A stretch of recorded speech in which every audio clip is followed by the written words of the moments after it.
Hello, it's KRBrickBot, and this is the final Jurassic Cops toy of the Jurassic Cops Month of this particular toy, because this came out October of last year. Marinesaurus. It's a green packaging. Pretty dark green. Yeah, there's the white outline renders as always, and the display of the core. And a separate yellow sticker that's not actually part of the packaging, but just stuck on there.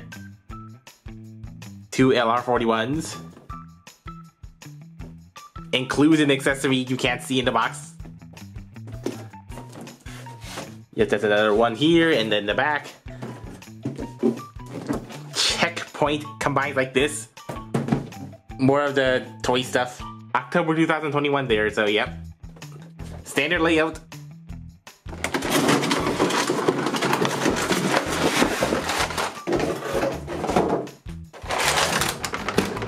Yep, so that's it. It's just the robot and the bits and the accessory.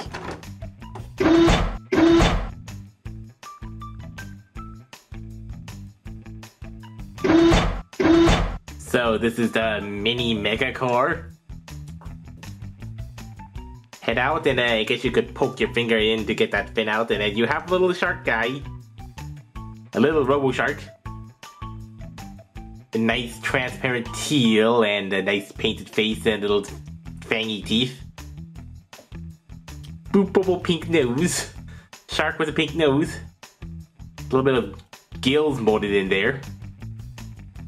Yeah, for what's supposed to be a representation of the character, not the actual form of the character, with this plugging clip LED.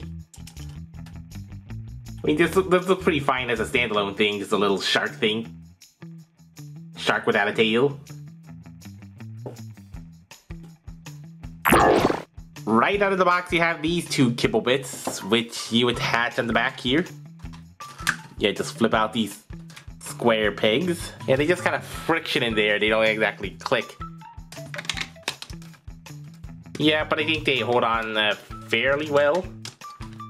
Yeah, so you just give it some nice big extra shoulder kibble. And for the D-core integration, you just kind of just slide it on one of his shoulders. I think this shoulder by default, so yeah.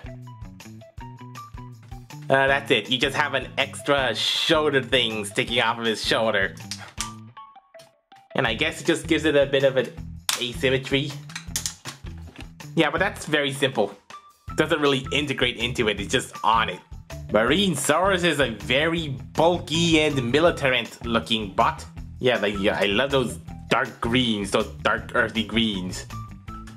With the secondary tone colors of the red and the painted gold. The transparent orange flares on the shoulders. And yellow boots, yellow claw boots. I mean, yeah, those plain toyetic yellow kind of clashes with the rest of the colors. Yeah, it is a good composition, like the chest, it has a good central symbol and a red lining. Some gray tubing, like military style stars on the shoulders with like the black and red in the background. Some gold painted hips and side skirts that kind of look like missile pods, just flat and hexagons. Yeah, the arms are looking maybe a little flat though, because yeah, you can see the shape of the fist and the painted green that's lighter than the rest of the green, but you really can't make out much of a hand in there because it's in a half of the main iconic appearance of the alt mode. So yeah, the hands are not the best. The head, military green, and the antenna on the side. And the Jurassic Cops badge at the top, and some goggles.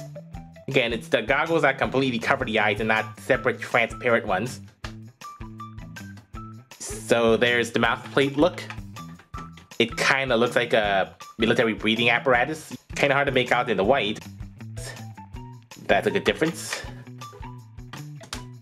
The main accessory is this marine Megalodon shark sword. Quite jagged, like all these little teeth. And yeah, the hilt is a shark with the sword in it. Yeah, they're pretty ornate cuts here and a good pattern. Nice spearhead type blade. Of course, it is much more decorated in the show. And the plastic's looking a little swirly. That just goes right in here. Nice round fit.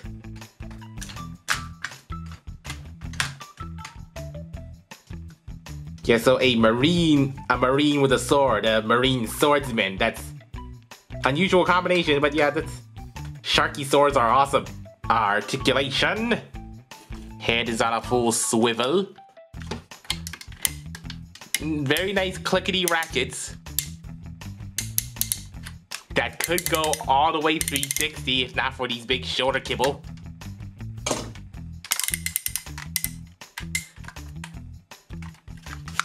The shoulder and the torso outward that much, so you can do that. And no bicep swivels, because it is a detachable thing. And also, consequently, quite fragile. So as such, he has a non-ratcheted elbow, which goes more than 90. The side skirts are double hinged, so that's nice.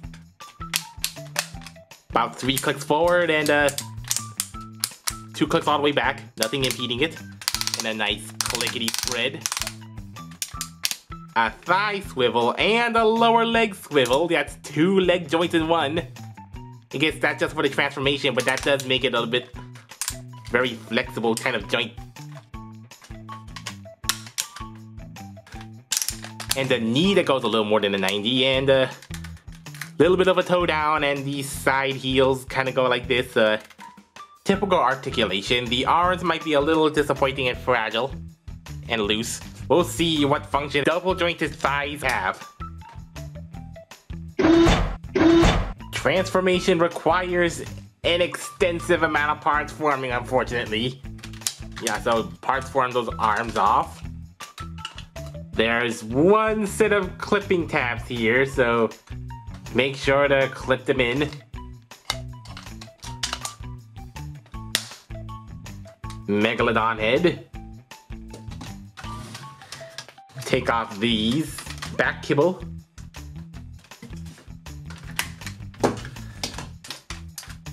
So you mostly transform from here, but you have to part form the thing again to take away the head. Panel here, then head 180, and then that should clean up. Then reattach it. For these shoulder blocks, just turn it all the way 180. And then the fins can fold in, no locking. But that is pretty clever how you have this splayed out look, and then when you turn this around, there's just enough clearance so that they can touch each other. Turn 180. Take the rather floppy double hinges, friction them in front. Then clip on the Megalodon shark head. The lower legs are the most complicated. Yeah, just hinge that kneecap down, like double hinge down. Turn just the lower legs, preferably. Slider joints. Yeah, tuck those toes. Flip out the transparent orange tail fin and then fold that back on a double hinge. It's a, yeah, L-shaped hinge.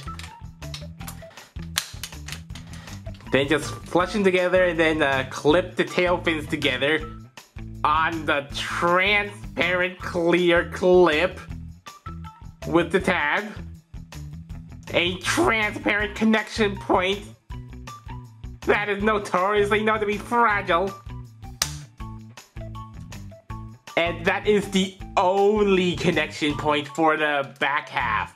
Yeah, there would be ideal to have some clips here or there, but yeah, no, but most of the back load bearing is just in the friction of the legs and this little transparent fragile clip. Well, this hasn't broken yet, at least. Take the backpack piece and then double hinge them out. And then clip them together.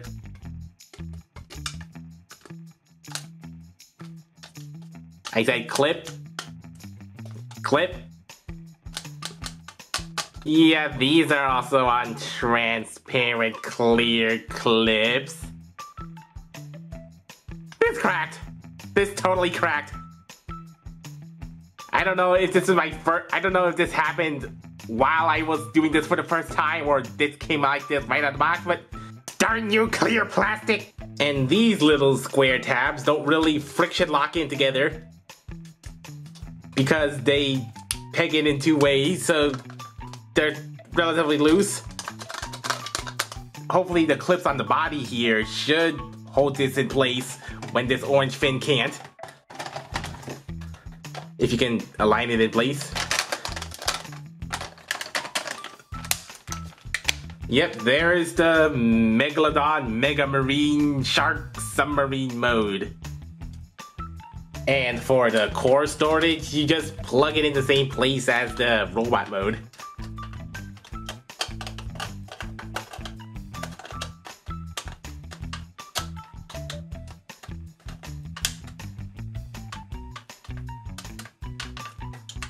So you have a asymmetrical vehicle mode. Yeah, this would look better if it was two cores. Then one of them can go Sharknado Pedo, Megalodon Pedo, Megalodon Tornado. Sorry, sword goes nowhere. So this is a military colored Megalodon shark submarine. Though it probably looks the least like a vehicle, just probably looks more like just a mechanical shark or a vehicle in the shape of a shark. A pretty thick turtle-like shark. Escape pod. Yeah, the head is appropriately sharky, just like that's a big toothy grin with some gold trimmings over the eyes and that head crest to suggest it's not just an ordinary shark but a mechanical prehistoric shark. The orange fins are a nice touch, and then you have 6 little side gunners. Slightly stubby, but you can tell they are meant to be side guns. And these kind of look like front-facing torpedo guns. There's not much going in the back. There really is no suggestion of propulsion propellers. It's just an imagination feat. Yeah, these kind of look like big, thick side fins on an aircraft. Yeah, at least the orange tail fin is nicely detailed, like little crystalline-like protrusions. Yeah, though I guess if it was more accurate, it would have another fin at the bottom, but then it wouldn't sit perfectly flat on the surface. Yeah, so this, I guess it's a in-between between an actual beast and vehicle. I mean, you could imagine this is not a submarine, but a spaceship. Kind of looks like a sharky spaceship.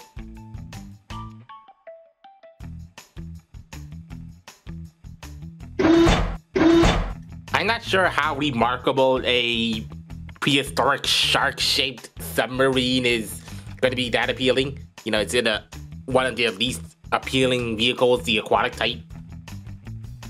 I mean, I guess it's a fine robo-shark thing with a slight military theme, and I guess the articulation's pretty good. But transparent plastic on crucial connection points. Yikes. I usually don't mind the clear parts on Asian toys since they tend to have stronger clear plastic, but if it's in enough, you know, that's just a critical flaw with, you know, clear plastic. I'm going to be really apprehensive removing this tail fin. I feel like I'm gonna have to put a parts wedge in there to separate the clips lengthwise, like along the length here, and not like upward or downward on the longer edge, because that is the place that will likely cracks, which kids won't be holding around a part separator when doing this. Also, it's a bit parts formery, like just the upper arms that, you know, that form the head and the kibble, which could be a turn-off for some, like if you want to have it as much as complete as possible, just accessories, but then you have some of these crucial parts that have to have parts forming, and then, which is a bit of a hassle to some, especially if it doesn't hold on, it just holds on, but not the best. And one instance of taking it off and then reattaching in the exact same way just to get a part out. At least it's just the head, unlike Jetsaurus. So unless you really like this style, this is also kind of a hard sell, especially at a slightly higher retail price. Now that the gang's all here, join me next time as I look at the final part of the fusions.